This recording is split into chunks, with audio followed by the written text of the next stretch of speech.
piece of property like this, I'd buy it myself if I had any more money, and I believe you all know that every penny I own is in real estate, and every one I've made has been from real estate.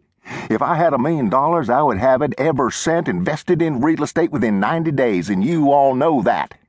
They ain't no way for it to go but up.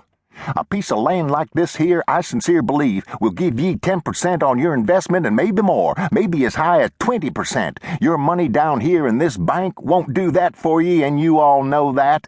There is no sounder investment than property, land. You all know that $1 won't buy what it used to buy. $1 might not be worth but 50 cents a year from now, and you all know that. But real estate is going up, up, up. Friends, 6 years ago when my uncle bought the Prater place down here, everybody tried to talk him out of it. He give $19,500 for that farm, said I know what I'm a-doing, and you all know what happened down there. Yes, sir. Sold for $38,000, a piece of land like this. Now, it needs some improving. It's rough, yes it is, but friends, you can double your money on it. A piece of real estate, and particular in this valley, is the soundest investment you can make. Sound as $1, and I'm very sincere when I say that. In the pines, the voices chanted a lost litany. Then they stopped. A murmur went through the crowd. The auctioneer had handed over the microphone to another man. The other man said, "Holler at the sheriff yonder, CB." The auctioneer waved his hand at him and bent to the man standing in front of him. Small man, ill-shaven, now holding a rifle. "What do you want, Lester?" "I done told ye. I want you to get your goddamn ass off my property and take these fools with ye. Watch your mouth, Lester. They's ladies present. I don't give a fuck who's present.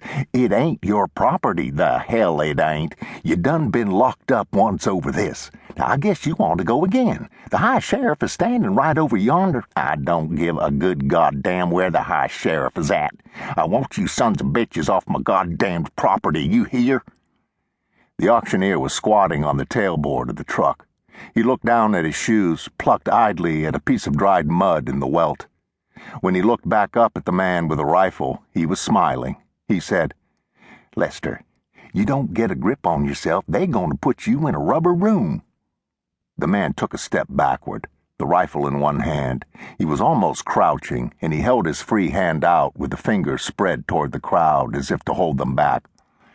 "Get down off that truck," he hissed. The man on the truck spat and squinted at him. "What you aim to do, Lester, shoot me? I didn't take your place off of ye. County done that. I was just hired as auctioneer.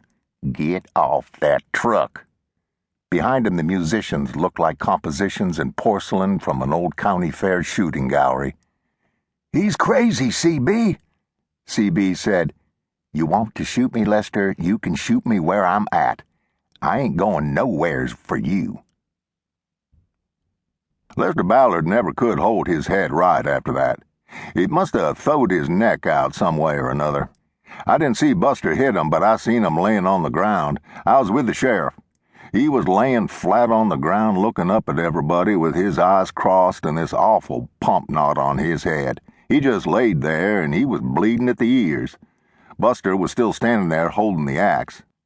They took him on in the county car, and CB went on with the auction like nothing never had happened. But he did say that it caused some folks not to bid that otherwise would have, which may have been what Lester set out at, I don't know. John Greer was from up in Granger County. Not saying nothing against him, but he was. Fred Kirby was squatting in his front yard next to the water tap where he used to sit all the time when Ballard came by. Ballard stood in the road and looked up at him. He said, "Hey, Fred." Kirby lifted his hand and nodded. "Come up, Lester," he said.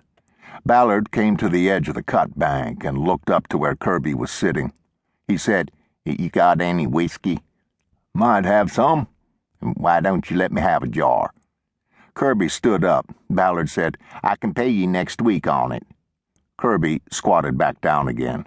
"I can pay you tomorrow," Ballard said. Kirby turned his head to one side and gripped his nose between his thumb and forefinger and sneezed a gout of yellow snot into the grass and wiped his fingers on the knee of his jeans. He looked out over the fields. "I can't do it, Lester," he said.